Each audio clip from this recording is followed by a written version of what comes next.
Have you been feeling different lately? Like something inside you is changing, but you can't quite put your finger on what it is. Maybe you look at your life and think, this should make me happy, but somehow it feels empty. Maybe you find yourself craving silence, craving something deeper, something more meaningful. Maybe you've noticed that certain conversations bore you now, that you don't resonate with some people the way you used to. And maybe you're wondering, am I going crazy? Am I depressed? What's happening to me? Let me tell you something beautiful. You're not going crazy. You're not lost. What you're experiencing has a name.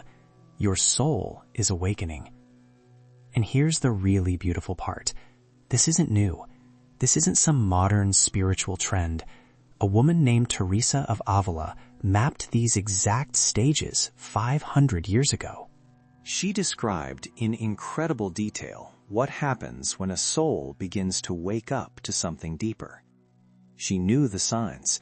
She knew the struggles. She knew what you're feeling right now. Today, I want to share with you the 3 clear signs that your soul is awakening spiritually. These aren't vague ideas. These are concrete experiences that Teresa described, that thousands of people throughout history have experienced, and that you might be experiencing right now.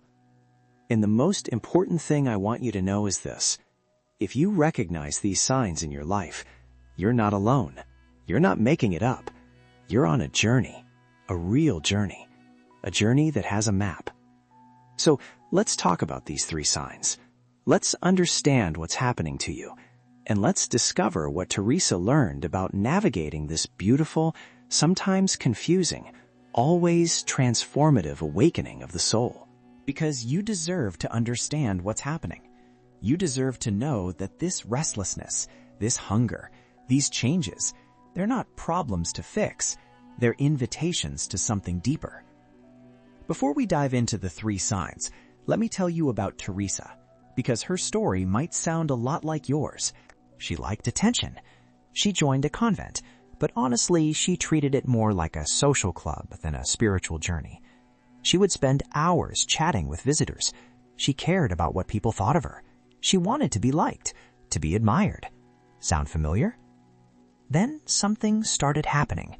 She began to feel restless. She looked at her life and thought, is this all there is? All these conversations, all these social interactions, they started feeling empty, hollow. She describes it beautifully. She says she felt like she was living in 2 worlds. One part of her wanted to keep pleasing people, keep being popular, keep playing it safe. But another part, a deeper part, was crying out for something more. And here's what's amazing. She didn't ignore that cry. She didn't push it down. She didn't say, you're being ridiculous, Teresa. You have a good life. Stop complaining. She listened to it. She started spending more time in prayer. Not formal, ritualistic prayer, but real conversation with God. She started pulling away from constant socializing. She started craving silence, craving depth. And you know what happened? People thought she was weird. Her friends didn't understand. Some people gossiped about her. They said she was becoming too serious, too religious, too intense. But Teresa kept going, because something inside her knew this was right, this was real. This awakening was leading her somewhere true. Over the years, she became one of the greatest mystics in Christian history. She wrote books describing the journey of the soul. She founded monasteries. She taught thousands of people how to navigate spiritual awakening. But here's the key. She never forgot what it felt like at the beginning. She never forgot that confusion, that restlessness, that sense of, am I doing this right? That's why her writings are so powerful. She's not writing as someone who always had it figured out. She's writing as someone who lived through exactly what you're living through right now. She mapped the journey. She described the signs. She explained what to expect, what's normal, what's part of the process. And the 3 signs we're going to talk about today, these come directly from her experience and her teachings. These aren't theories. These are observations from someone who walked the path, who helped thousands of others walk it, who understands what awakening actually looks and feels like. So when I share these signs with you, I'm not sharing some modern self-help concept. I'm sharing wisdom that has guided souls for 500 years, wisdom that has proven true in countless lives. Teresa knew what you're going through, and she left us a map. Let's look at that map together. The first sign that your soul is awakening is this. You feel restless with superficial life. Let me explain what I mean. You look around at your life, at your daily routines, at your conversations, at your activities, and something inside you says, is this it? Is this all there is? Maybe you scroll through social media, and instead of feeling entertained, you feel empty. Maybe you go to parties or social gatherings, and instead of having fun, you feel disconnected.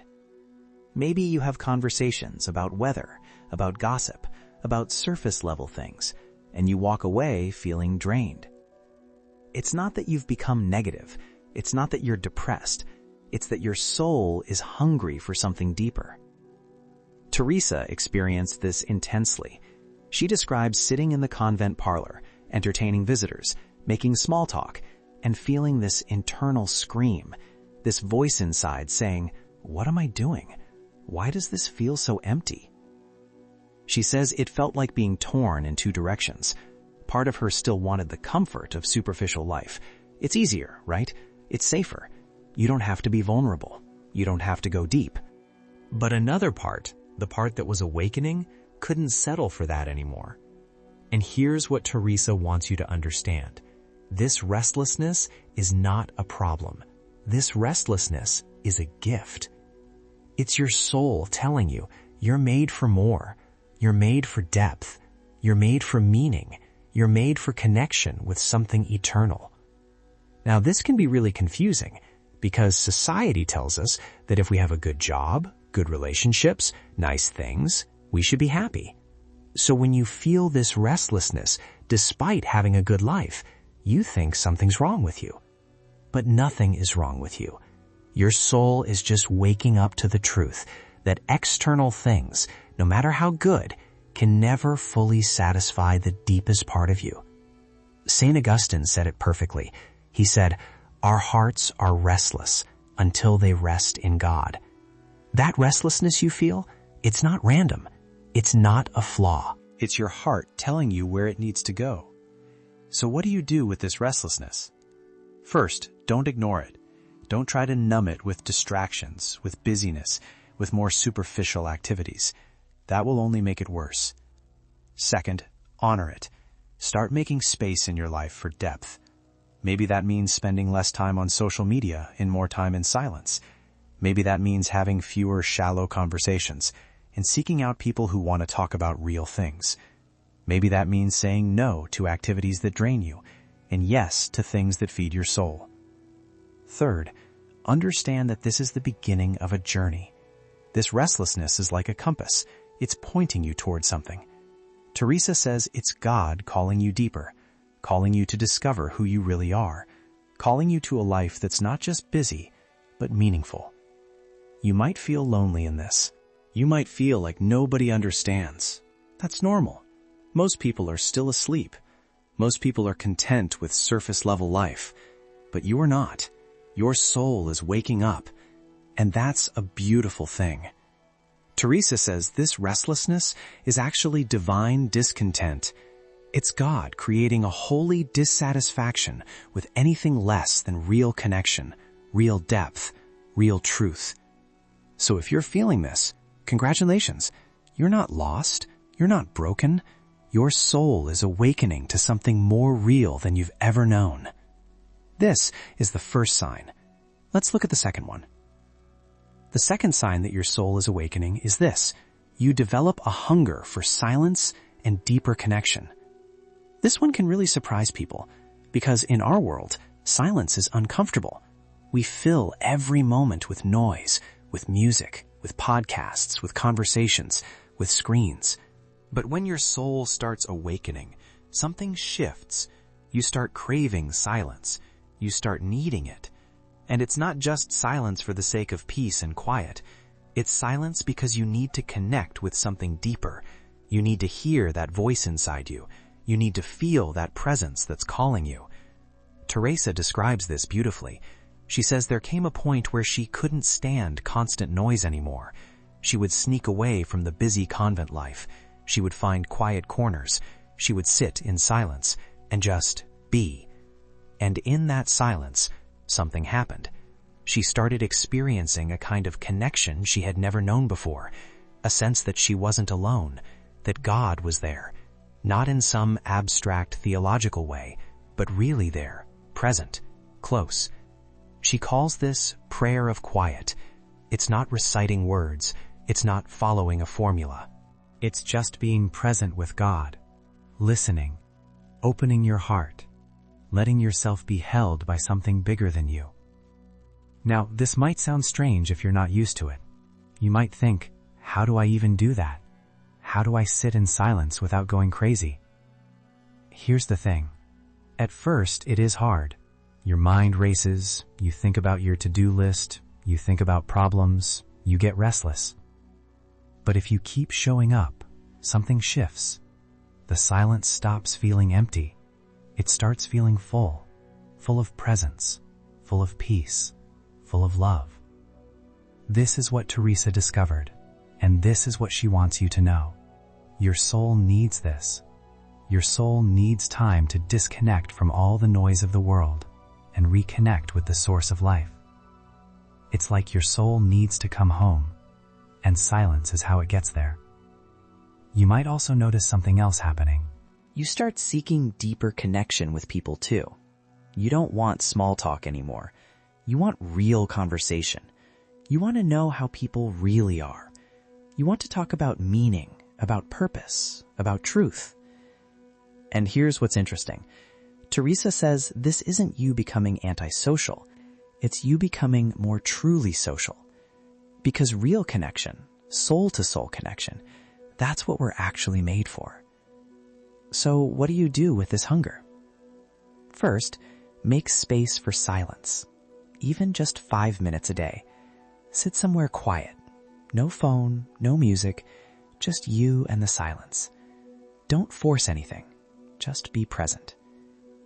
Second, when you're in that silence, don't try to achieve anything. Don't try to have profound experiences. Just be. Open your heart. Tell God, or the universe, or however you understand the divine, I'm here. I'm listening. Third, seek out deeper connections. Find people who want to talk about real things. Join groups or communities focused on spiritual growth. Read books by people like Teresa who understand this journey. You'll find that as you honor this hunger, as you feed it, something beautiful happens.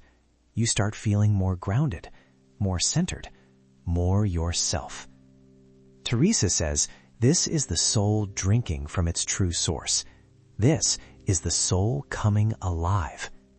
So if you're feeling this hunger for silence, for deeper connection, honor it. It's not weird. It's not you being antisocial. It's your soul telling you what it needs. This is the second sign. Now let's talk about the third one, which can be the hardest. The third sign that your soul is awakening is this. Your relationships start shifting, and not always in comfortable ways. This is the one people don't talk about enough, because it can be really hard. You might notice that you don't resonate with certain people anymore. Friends you used to love spending time with now feel draining. Conversations that used to be fun now feel empty. Activities you used to enjoy together now feel pointless. And it's confusing because you care about these people. You don't want to hurt them. You don't want to be judgmental. But something has changed inside you, and you can't pretend it hasn't. Teresa experienced this in a powerful way. She had friends in the convent who loved the social life, the visitors, the gossip, the entertainment. And for years, Teresa was right there with them. But when her soul started awakening, she couldn't do it anymore. She would sit in those conversations and feel like she was in the wrong place, like she was speaking a different language. She describes the pain of this. She says she felt torn between wanting to please her friends and needing to honor what was happening in her soul. She didn't want to seem superior, she didn't want to hurt anyone, but she also couldn't keep living in a way that felt false. So she started pulling back, gently. She spent less time in the parlor, she made excuses to be alone. She sought out the few people in the convent who understood what she was experiencing. And you know what? Some people understood, but many didn't. Some friends felt rejected, some felt judged. Some gossiped about her, becoming too serious, too religious, too much. This hurt Teresa deeply, but she also knew she couldn't go back. Her soul had tasted something real, and she couldn't untaste it. Now, here's what's important to understand. This doesn't mean you're better than other people. It doesn't mean you're more evolved or more spiritual. It just means you're on a different part of the journey right now. Some people are content where they are, and that's okay. That's their path. But you're not content anymore. Your soul is calling you deeper, and honoring that call sometimes means your relationships have to shift. What does this look like practically? You might find yourself naturally spending less time with people who drain you. You might stop going to certain social events. You might have fewer but deeper friendships. You might also find new people entering your life, people who are on a similar journey, people who get it, people who want to talk about real things, who understand this awakening, who don't think you're weird for craving depth. Teresa says this is natural. She says, as your soul awakens, you start being drawn to people who feed that awakening, and you start naturally moving away from people who don't. This doesn't mean you cut everyone off. It doesn't mean you become isolated. It means you become more intentional about who you give your energy to. Here's what Teresa wants you to know. It's okay if some relationships fade. It's okay if some friendships change. It's okay if you need different things from people now. You're not being selfish. You're not being judgmental. You're honoring your soul's journey. You're protecting your spiritual life. And the people who are meant to stay in your life will understand. They might not fully get what you're going through, but they'll respect it. They'll give you space. They'll support you. The people who can't accept this change, well, Teresa says with love, you have to let them go. Not with anger, not with judgment, but with the understanding that you're on different paths now. This is hard. I'm not going to pretend it's not. Losing friends, even temporarily, hurts. But Teresa promises you this. As you honor your awakening, as you make space for depth, new connections will come. Deeper connections. True connections.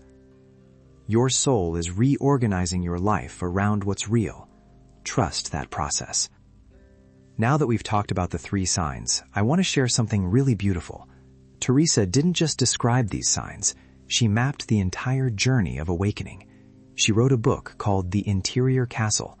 In it, she describes the soul as a castle with 7 rooms.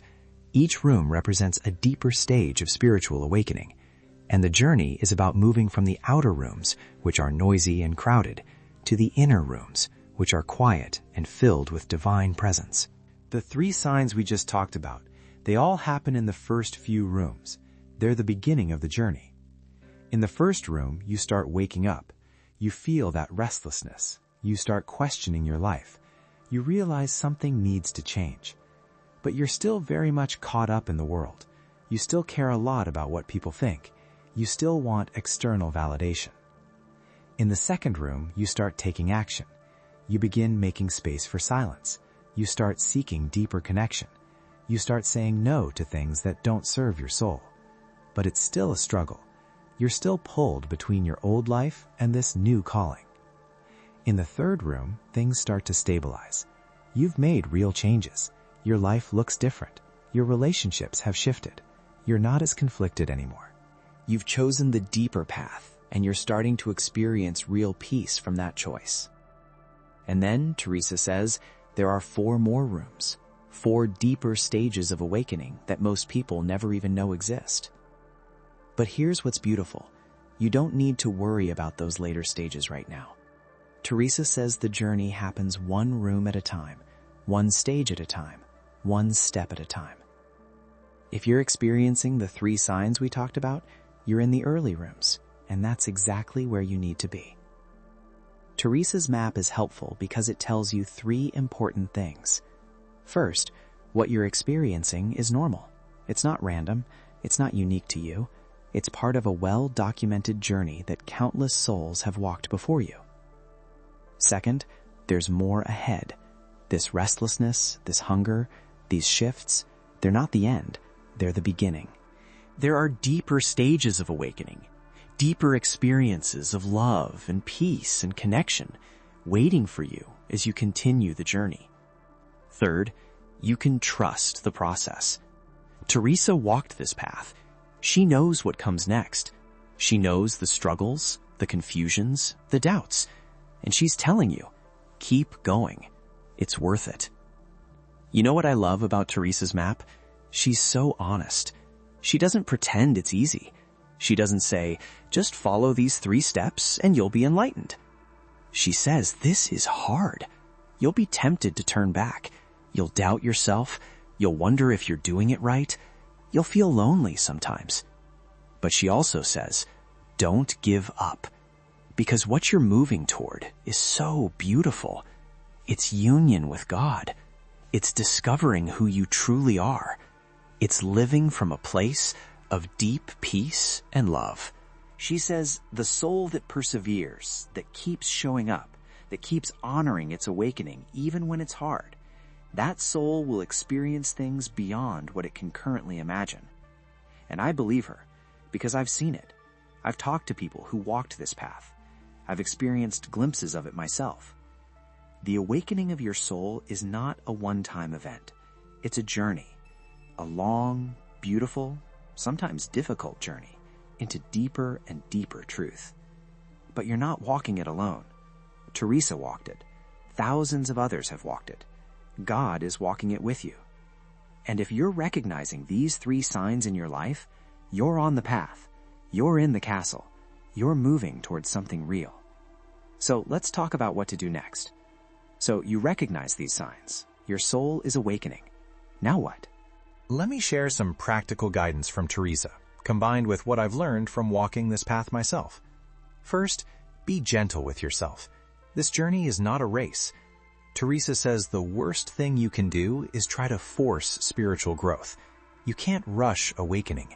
You can't manufacture depth. What you can do is show up, make space, be open, and trust that God or the divine, or however you understand it, is doing the real work. So what does showing up look like? It means honoring that restlessness instead of numbing it. When you feel that discontent with superficial life, don't immediately reach for distractions. Sit with it. Let it teach you. Ask it, what are you trying to tell me? It means making time for silence every day. Not hours. Teresa says even 15 minutes is enough. Sit quietly. Close your eyes. Open your heart. Don't try to have profound experiences. Just be present. It means being honest about your relationships. If certain friendships feel draining, it's okay to create space. You don't have to make big dramatic announcements. You can gently pull back. Spend less time there. Redirect your energy toward people and activities that feed your soul. It means seeking out wisdom. Read Teresa's writings. Read other mystics and spiritual teachers. Find people who have walked this path and learn from them. You don't have to figure this out alone. It means finding community. Look for a spiritual community that resonates with you. Maybe that's a church. Maybe it's a meditation group. Maybe it's an online community of people on similar journeys. You need people who get it. Here's something else Teresa emphasizes. Be patient with the people in your life who don't understand. They're not wrong. They're just at a different place on their journey. Love them where they are. Don't try to force them to understand. Don't try to convince them to wake up. Your job is to walk your own path, live your own awakening, and trust that your transformation will speak louder than any words you could say. Teresa also warns about some common traps. Don't become prideful. It's easy to start thinking you're more spiritual than others, that you've figured something out that they haven't. This is ego, not awakening. True spiritual growth makes you more humble, not more arrogant. Don't become isolated. Yes, you need solitude, but you also need community. You need connection. Don't use your awakening as an excuse to withdraw from everyone and everything. Don't become rigid.